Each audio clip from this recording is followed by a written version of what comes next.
बिस्मिल्लाहिर्रहमानिर्रहीम। मैं हूं मोहम्मद आसिफ चौधरी और हमारी सेल्स टैक्स एक्ट 1990 पे जो लेक्चर्स की सीरीज़ चल रही हैं उसमें आज हम पढ़ेंगे डिफ़ॉल्ट सरचार्ज। ये सेक्शन 34 है सेल्स टैक्स एक्ट का, जिसमें default surcharge. Default surcharge basically क्या है, सिंपल वर्ड्स में ये है कि अगर कोई पेमेंट ड्यू थी किसी की और उसने विद इन टाइम अगर पे नहीं की, या किसी ने गलत रिफ़ंड ले लिया, या किसी ने कोई एडजस्टमेंट गलत ले ली, तो उस पे उसको डिफ़ॉल्ट पड़ेगा, उस पे सरचार्ज पड़ेगा। और वो सरचार्ज क्या होगा, किस रेट से होगा, ये सारा आज हम पढ़ेंगे। उसमें वैसे तो रूटीन में 12% पर मंथ है और काइबर रेट +3% है, या 12% या काइबर रेट +3%।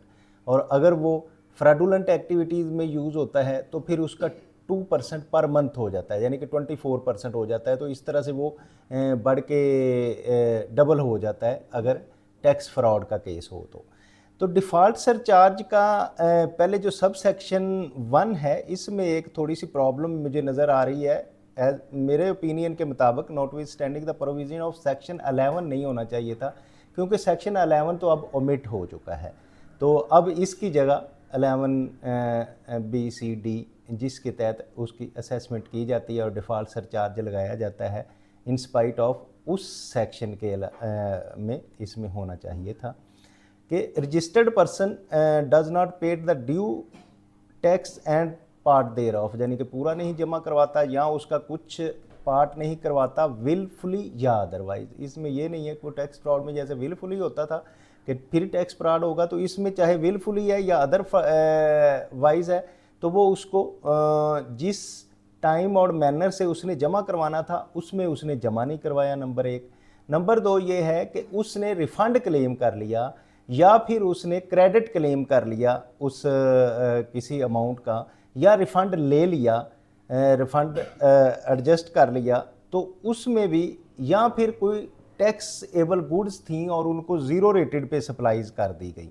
ऐसी गुड्स थी जो इनकरेक्टली ज़ीरो रेटेड पे सप्लाई कर दी गई, तो उसको अपने टैक्स के साथ एक एक्स्ट्रा एडिशनल टैक्स ड्यू होगा, वो उसको कहते हैं हम default surcharge at the rate mention below. तो ये रेट हैं जो मैंने आपको बताए भी हैं कि अगर person liable to pay an amount of tax है या charge or amount of refund, अगर उसने गलती से उसने क्लेम किया है गलती से, या शेल पे the default surcharge at the rate of 12% per annum. एक तो ये हो सकता है कि 12% पर एनम होगा। दूसरा ये है आर काइबर +3% पर एमन विच एवर इज़ हायर, जो ज़्यादा होगा इनमें से वो होगा। अगर काइबर जो है वो +3% ज़्यादा बनता है तो वो हम चार्ज करेंगे, अगर 12% ज़्यादा बनता है तो वो हम चार्ज करेंगे of the amount of tax due और अमाउंट रिफंड एडिशनली, जितने भी उसने या तो रिफंड गलती से क्लेम कर लिया या उसको अमाउंट ड्यू बनती थी। दूसरी बात है, इन case of default is on account of tax fraud. अगर टैक्स फ्रॉड की वजह से डिफ़ॉल्ट है कि उसने बंदे ने टैक्स फ्रॉड किया और अमाउंट जमा नहीं करवाई, नोइंगली विलफुली और उसके नॉलेज में था, जानते बूझते हुए नहीं जमा करवाई, देन जो होगा उसका टैक्स डबल हो जाएगा, बल्कि 2% पर मंथ हो जाएगा। 2% पर मंथ मीन क्या है कि 24% पर एनम हो जाएगा।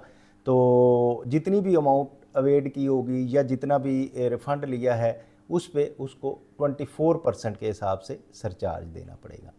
अब इसका कैलकुलेट कैसे करना है, for the purpose of calculation of default surcharge किस डेट से जमा करवाना होगा। अब इसकी सिंपल तो यही बनता है कि जैसे कि अगर पेमेंट बनती है, आज हम मई में हैं तो अप्रैल की जो पेमेंट बनती है वो हमने 15 मई तक जमा करवानी होती है। अप्रैल की जो 15 मई तक, अगर अप्रैल में कोई डिफ़ॉल्ट है कि अप्रैल में उसने जमा करवानी थी, नहीं जमा करवाया, तो उसको हम कैलकुलेट करेंगे 15 से, क्योंकि 15 को पेमेंट हमारे अकाउंट में आनी थी ना, तो 16 से ऑनवर्ड उसको कैलकुलेट करेंगे। इसी तरह से जब रिफ़ंड ले लिया उसने उस वक्त, या फिर एडजस्टमेंट जो ली, तो उसका अफेक्ट जब पेमेंट का पड़ना था उसमें आएगा।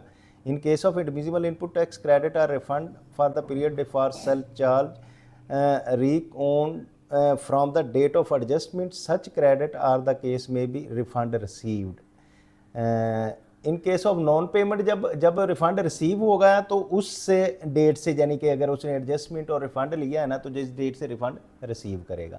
और अगर पेमेंट करनी थी और पेमेंट उसने नहीं की तो then from 16 date of the month following the due date for the period which default, यानी कि जिस पीरियड में डिफ़ॉल्ट किया तो उसके अगले 16 डेट से हम इसको कैलकुलेट करेंगे। तो डिफ़ॉल्ट सरचार्ज कैलकुलेट करने में बहुत से लोगों को प्रॉब्लम्स आती हैं, ये ऑफिसर्स की तरफ से भी और फिर जो टैक्स पेयर है उसकी तरफ से भी होता है। तो इसमें ये डिफ़ॉल्ट सरचार्ज का अगर कोई नॉन पेमेंट करता है तो उसे, जैसे हमने कल ऑफेंस एंड पेनल्टीज़ पढ़ा था, उसको पेनल्टीज़ भी लगती हैं और डिफ़ॉल्ट सरचार्ज भी लगता है, तो फिर ज़्यादा अमाउंट पे करना पड़ती है। तो इसलिए टैक्स अवेड करने से, अविजन से, अवॉइडेंस से परहेज़ करें और अपना पूरा टैक्स जमा करवाएं।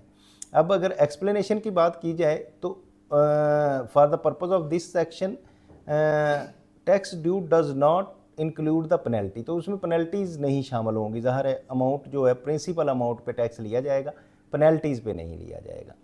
इसी तरह सेक्शन 34A है exemption from penalty and default surcharge. Exemption अक्सर आपने सुना होगा, जो ऑफिसर्स में देखा होगा, कभी वो अमनेस्टी आ जाती है बजट के करीब कि आप अपनी प्रिंसिपल अमाउंट जमा करवा दें तो डिफ़ॉल्ट सरचार्ज और पेनल्टीज़ आपको माफ़ कर दी जाएंगी। या फिर ऐसे होता है बाज़ औक़ात के डिफ़ॉल्ट सरचार्ज माफ़ कर दिया जाएगा, सिर्फ पेनल्टीज़ जमा करवा दें, या फिर ये पेनल्टी माफ़ कर दी जाएगी, डिफ़ॉल्ट सरचार्ज जमा करवा दें। तो ये अक्सर जो है वो बजट के करीब, जो जून की जब कलेक्शन हो रही होती है उसके करीब अक्सर एमनेस्टी आती है। तो इसमें यह है कि फेडरल बोर्ड ऑफ रेवेन्यू के पास ये इख्तियार है कि वो जब चाहे, फेडरल गवर्नमेंट जब चाहे तो वो इसको नोटिफिकेशन कर सकती है कि आप इसको वेव कर सकती है, ख़त्म कर सकती है पेनल्टीज़ को और डिफ़ॉल्ट सरचार्ज को। The federal government may by notification in official gazette, the board by a special order publish gazette in the reason, जिसमें रीज़न बताई जाएगी, recorded in written, exempt any person और क्लास ऑफ पर्सन, किसी specific person को या class of person को from the payment of whole और part of the penalty and default surcharge, कि किसी पर्सन या क्लास ऑफ पर्सन को सारा या उसका कुछ हिस्सा जो है डिफ़ॉल्ट सरचार्ज का वो माफ़ कर सकता है, उससे एग्जाम्प्ट कर सकता है, जो कि अंडर सेक्शन 33 और 34 जो अभी हमने पढ़े हैं इसमें लगाया गया है। Subject to such condition and limitation में be specified in such notification in the case में be for the special order, कि जो नोटिफिकेशन हुआ है उसमें ये चीज़ बताई जाए कि इनको एग्जाम्पशन है तो फिर इनको एग्जाम्पशन हो सकती है। तो ये हमारा था डिफ़ॉल्ट सरचार्ज का। आगे क्योंकि हमारा आ रहा है टैक्स फ्रॉड के आ रहे हैं 37, जिसमें समन्स होंगे और होगा जो, वो थोड़ा सा डिटेल है। तो अब हम आज का लेक्चर इधर ही क्लोज़ करते हैं, तो उसके बाद हम आएंगे टैक्स फ्रॉड के 37 पे कि समन किस तरह से किया जाता है और कैसे किया जाता है। तो उम्मीद है कि आप इसको अच्छी तरह समझ गए होंगे, लेकिन फिर भी आप फील कर रहे हैं कोई प्रॉब्लम है तो आप इसको लाइक करें, शेयर करें और कमेंट बॉक्स में कमेंट करें, तो मैं उसमें आपको रिप्लाई दूंगा। Thank you very much.